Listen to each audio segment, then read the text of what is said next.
Siyempre, babanatan natin ang mga gunggong na mga panira at salot sa ating lipunan at saka yung mga opisyal nating hindi nagtatrabaho, mga opisyal nating walang ginagawa kung hindi kumuyakoy sa kanilang mga bahay, walang ginawa kung hindi magnakaw. Ayan ho ang mga pag-uusapan natin, no. At eto nga, may bago hong balita, ito hong si Speaker. Your Honor, Mr. Chair. Grabe ka naman, Mr. Chair. Alam mo, itong bagong balita mo, pwede kang patalsikin dito. Sana nga. Hindi, Ako talaga, dapat papatalsik na ho ito dahil napakarami na hong hindi ho sinunod na, ewan ko kung matatawag ba natin hindi sinunod na batas o patakaran, pero napakarami na po nitong ginawang katarantaduhan sa Kongreso. Nakakahiya. Sabi nga ho nila, di ba, sabi nila, this is the most corrupt budget in the history of the Philippines. Hindi lamang po isang tao nagsabi niya. Napakarami hong iba't ibang tao at ibang political affiliation na nagsabing pinaka-corrupt na budget. Ito, the worst ever in the Philippines. Alam naman natin kung sino po ang namumuno pagdating sa budget, di ba?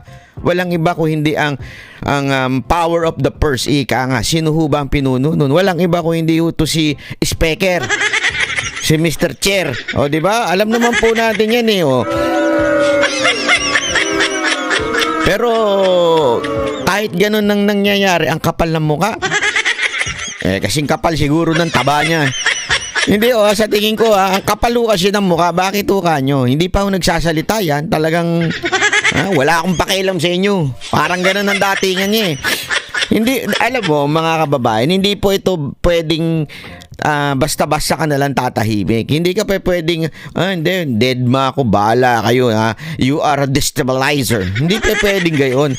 Kung yung presidente nga nagsasalita although sablay yung sinasabi niya, pero nagsasalita, 'di ba? Alam mo, kahit papaano, masasabi natin at least itong taon to, alam nakikialam siya at meron siyang opinion. Mali nga lang. Pero gayon pa man, mantakin nyo ito mga kababayan, lalo na yung mga loyalista diyan, lalo na mga bayarang loyalista. Makinig kayo sa akin. Yung mga sip-sip diyan kay Marcos, at ewan ko kung sip-sip kayo kay Marcos o bayaran kayo ni Speaker. Hindi ko alam kayo mga putang inang mga vlogger. Dahil ang lakas nyo mantakin mo kung inibitahan lang mga Duterte supporter. Lahat lang ng mga anti-Congress. Yun lang inibitahan. Kayong mga pro-admin, mas marami pa kayong pinapakalat na fake news. Hindi ba ho? Ito. Diretsohan tayo, mga tarantado kayo. Makinig kayo sa akin. Kayo mga vlogger na loyalista, kayo nagbabalita kayo ng mga news. Kayo nagbabalita kayo ng mga nangyayari sa gobyerno. Ibig sabihin, talagang you deliberately nagbibigay kayo ng inyong mga balita. Kami yung mga masasabi nating Duterte supporter o yung anti itong mga katarantaduhan ninyo, kami po bumabase laang sa balita at nagbibigay kami ng opinion. Ito po'y opinion. Ibig sabihin kunwari may nakita kaming balita. Ito, nilabas yung ganito. Kayo magbibigay lamang ng opinion. Hindi kami nagki-create ng aming sariling balita. Meron, iilan dyan na chismosa. Iba yun. I-out nyo kami doon. Hindi kami kasama doon. Pero pag titingnan ninyo, kasi eto mga kababayan, diretsuhan na to. Kasi meron nagbalita sa akin na nandun yung pangalan ko. Balita lang.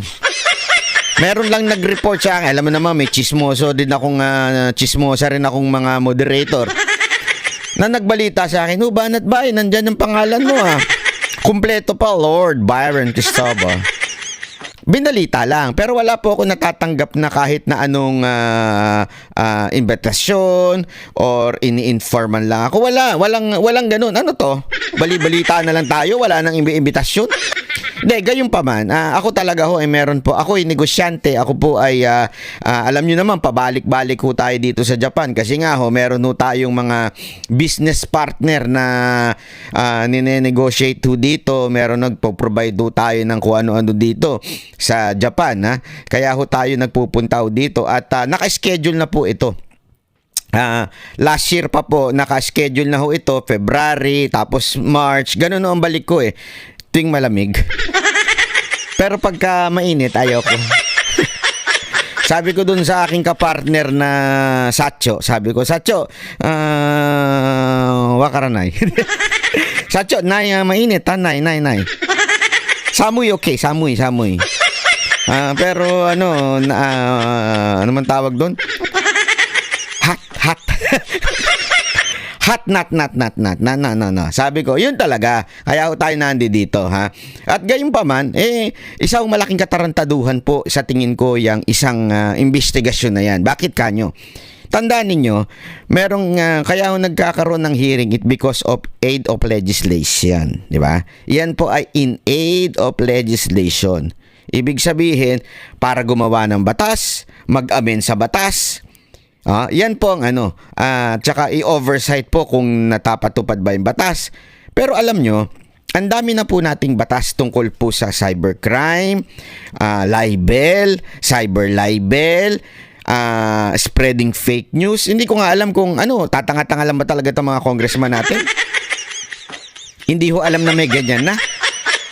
Sabihin na natin alam nila na may ganyan na. Sabihin na natin, kunwari, nagmamagaling sila, alam na nila yan. Halimbawa lang, ano pa ang aayusin mo dyan? Ang kailangan yan, implementasyon. Ibig sabihin nun ng hindi ko kasi masyadong nai-implement. Ako, aminado naman ako. Ang dami nagpapakalat ng fake news dyan, lalo-lalo na yung mga pro-BBM. Vlogger. Ay, hindi pala, sorry. Palitan na nga natin, hindi naman sila pro-BBM Yung mga vloggers na yan, hindi ho sila pro-BBM. Tapusin na natin yung issue na yan. Bakit ho kanyo? Hindi na ho sila pro-BBM, pro-Romualdez sila Hindi na nila binabalita yung presidente nila Ang binabalita na lang nila, lagi si speaker Halatang halata kung sino Kung sino amo nila Halatang halata kung sino nagpapamerienda sa mga animal na yan di ba? Hindi na ho sila pro-BBM ngayon, pro-speaker na ho sila. Ngayon, ayan na magtataka ka kasi kung oversight lang o kung sasabihin na natin ang problema ay implementasyon nung batas, ang dapat ninyong pinapatawag ay ang cybercrime ng kapulisan, cybercrime ng NBI, bakit wala silang ginagawa pagdating sa mga nagpapakalat ng fake news. Yan ang mga dapat imbitahan. Ang DICT, kung paano yung technology, yan yung mga dapat iniimbitahan. Hindi ho yung mga galit sabihin na natin nagko-komento, nagkikriticize sa gobyerno. Bakit to kanyo? Kasi ang nangyayari, iisang side. Sana nga ako inimbitahan nyo pareho Yung mga naandun, pati yung mga, alam mo na, yung mga nagpapakalat ng maling balita talaga. Eto pansinin nyo ito. Fake news. Hindi naman sinabing fake opinion. And there is no such thing as fake opinion kasi it's your opinion. Fake news. Hindi naman po ang mga nakikriticize sa gobyerno, kinikriticize lang nila according to what the government is doing. It is not because na nag-iimbento sila, gumagawa sila ng istorya. Meron lang iilan-ilan. Naintindihan ko yun. Yun ang dapat talagang kasuhan ninyo. Hindi nyo na nga dapat ipatawag. Pag meron nagpakalat ng fake news, demanda nyo na. I-libel nyo na. Tapos na usapan. Hindi na yung papatawag pa. Oy, ikaw, tinawag mo daw akong committee. Bakit mo ako pinagtatawa ng committee? At saka, ba't ang tawag mo sa akin Dan Fernandez? Ang pangalan ko, Dan Fernandez. Oo nga sir, Dan Fernandez. Oo nga, ba't mo ako tinatawag ng Dan Fernandez? Dan Fernandez pangalan ko. Ang gulo, no? Pati pala yung vlogger, may sabit sa pananalita. Pambihira. Anyway, bakit tayo napunta dyan? Kasi nga ho, ito ang problema. Konektado po ito sa sinabi ng isa sa mga magagaling na kahit ho nasa kabilang kulay ho ito kahit nasa kabilang partido ho, sabi nasa kabilang political ano po itong tao na ito po yung magaling talaga, matalino po talaga ito. At may nireklamo po siya sa hindi pagtupad ng trabaho ng isang speaker. 'Di ba? Yun po ang problema. Ang dami ninyong focus kayo sa impeachment, focus kayo sa Quadcom, focus kay Duterte, EJK, Pogo, now vlogger. You're spending too much money doon sa mga bagay na hindi nyo naman din na-resolve. Wala rin naman kayong ginawa. Ito, may desisyon na ang COMELEC. May desisyon na ang COMELEC. Bakit hindi ninyo sundin? Bakit hindi ninyo itong pag-aksaya ng panahon? Bakit hindi ito ang focus ng gobyerno natin sa Kamara? Bakit ang focus yung batikusin natin, siraan natin, ilaglag natin, padapain natin ang mga kalaban? Hindi yun ang focus. Dapat ang focus, gawin natin ang trabaho natin. At ito, isa sa mga trabaho, Mr. Speaker. Makinig ka. Oo, ikaw. Instead na utos ka ng utos sa mga bataan mo na labanan at itumba ang mga kalaban mo sa 2028, etong i-focus mo yung trabaho mo. Ginagalit mo ako. Ang sarap-sarap ng buhay ko dito sa ginagalit mo ako eh. O ha? Pakinggan nga natin itong si Madam Attorney Rowena Guanzon. No, ito ha. Pakinggan. Hanggang ngayon ay wala pa rin kinatawan sa Kamara ang isang party list na nagre-representa sa mga taong may kapansanan. Ito'y sa kabila ng kahit pasok na ito sa COMELEC noon pang nakaraang taon. Dahil dyan, napilitan ang grupo na dumalog sa Korte Suprema para ihain ang kanilang petisyon laban kay House Speaker Martin Romualdez. Si Margot Gonzalez para sa balita. Parang nahawa na sa akin si ate Hi ate. Joke lang po ate Kasi napapakanon yung sukatan. Minsan nabubulol-bulol ako dun Pambirang buhay to. And, nung kabataan ko kasi, magaling ako magbasa. Magaling talaga ako magbasa. Eto, patutunayan ko sa inyo. Graduate ako nang hindi nag-aral. Paano ka naging magaling magbasa? Kasi puro kodiko lang ako Yung libro nandyan sa baba, alayo imantakin mo yung libro, di ba? Lalagay mo sa baba, tapos yung paa mo nagbubukas-bukas. Ganun. Alam niya kung saan yung sagot Bubuksan-buksan lang niya ng ganun. Gaganunin niya ng paa. Walang medyas yung paa na yun, daliri lang. Tapos nababasa ko yung kahit ganun kalayo. Ang liliit ng letra nun walang biro. Pero ngayon, dyan sa sukatan, hindi ko na mabasa kahit ang lalaki ng letra. Tapos, kahit nga walang sulat, nababasa ko Kaya nyo yun. Talent yun, mga brad. Kaya nga hindi ko maintindihan ba't di ko na mabasa.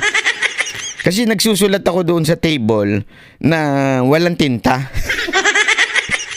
Ng kodiko.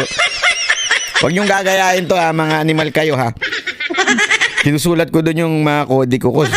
Nakaukit lang yan. Ang nakakabasa at nakakaintindi lang yan, ako. May sarili akong lingwahe. Hindi alam nung teacher. Sulat ko lang dyan. So, ganun ko lang. Tapos tatakpan mo ng test paper. Tapos pag wala yung teacher, kunwari, mainit naman. Papaypay mo yung test paper. Nababasa ko na yun. Kahit ganun yun, wala sulat yun Walang tinta. Pero ngayon, yung teleprompter di ko mabasa. Parang nahawa si ate. Banat ba? Pati ba naman yung mga kasama mo, binabanat? Hindi ko binabanatan. Nilalambing ko lang. Ganyan talaga ako maglambing, di ba? Gago! Talay. Hindi pa rin umano nanunumpa at nakaupo sa Kamara ang representante ng Komunidad ng Pamilya Pasyente at Persons with Disabilities o P3PWD Party List na si Maria Camille Ilagan. Matatanda na nagsumite ng bagong listahan ng mga nominee ang P3PWD sa Commission on Elections sa COMELEC kasunod ng kautusan ng Korte Suprema. Ito'y matapos itong tuluyang hindi pinahintulutan si Guanzon na kumatawan sa partido sa pamamagitan ng substitusyon. Sa bagong listahan, first nominee si Ilagan at siya agad na naiproklama ng COMELEC noong Disyembre ng nakaraang Kasi ito, grabe mag-criticize ito si Ma'am Rowena Guanzon eh. So, ewan ko kung paano nila nagawa ng paraan yun.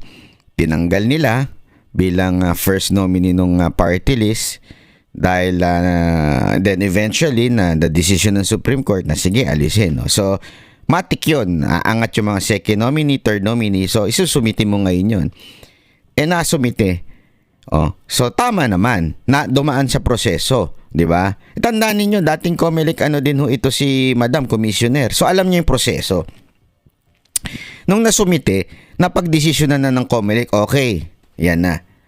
Yan na yung official ninyong representante dyan sa party list. So, dapat, matik na po yun. Yung itong congressman na bonjing-bonjing, dapat ilagay mo na dyan. Diba? At sabihin mo na, authorize mo na itong itong tao na ito na makaupo. Bakit hindi nila pinapaupo? Dahil ba pinag-iinitan nila kasi si Madam Rowena Guanzon, siya po yung si Attorney Rowena, siya po yung nagpakalat ng Coke, yung soft drink. Gumawa siya ng mga video trending yun eh. Yung Coke, ayan tuloy, pinag-initan tuloy. Siguro kasi ganyan ang ginagawa nito ni Romualdez eh. Pagka nakakakita siya ng kalaban, ibabagsak niya. Tapos sasabihin niya ngayon sa pinsan niya, insan, ako na yumari ha. Hindi, yun invento lang yun. Hindi ko po yung sinabing nangyayari yun ha. Malamang nangyayari. Pero hindi ko sinasabing nangyari. Okay? So, it's not a fact, it's just my opinion in saying na baka ganun ang ginagawa nito. Tama, mali. Diba? Tuloy natin. taon. Pero base kay Guanzon, hanggang ngayon ay hindi pa rin daw nakakapanumpa sa Kamara si Ilagan. Nagbigay ito ng daan para sa paghain nila ng petition for mandamus sa Korte Suprema laban kay House Speaker Martin Romualdez. Ang inahabol ng kampo ay may sagawang oath-taking bago mag-recess ang Kamara ngayong linggo. Despite having taken her valid oath before a judge, the Speaker of the House has repeatedly refused. Naku, si Attorney Sharlene Fernandez ha. Huwag kang tatabi kay Dan Fernandez ha. Mababago yung apelido. Baka maging Fernandez yan. To schedule and administer the ceremonial oath required under the House rules, thereby preventing Ms. Ilagan from formally assuming her legislative duties. This petition for mandamus, we urgently ask the Supreme Court to compel the Speaker to immediately schedule and administer Ms. Ilagan's oath. We likewise challenge the provisions in the House of Representatives internal rules that grants the Speaker qualified representative. Grabe, matatapos na yung Congress, di pa pinaupo. Hindi totoo. Isipin mo magbe-break na ho kasi nga para sa kampanya. Matatapos na ho sila eh. Tapos hindi pa man lang ito pinaupo kahit sandali. Pambira ka naman, Speaker, panayang kuya. Anong ginagawa mo? Tatamad-tamad ka dyan. Anong ginagawa mo dyan? Puro ka pa-cute, puro ka puro ka ganun. Dapat nga inaano mo na ng representante ito kasi parang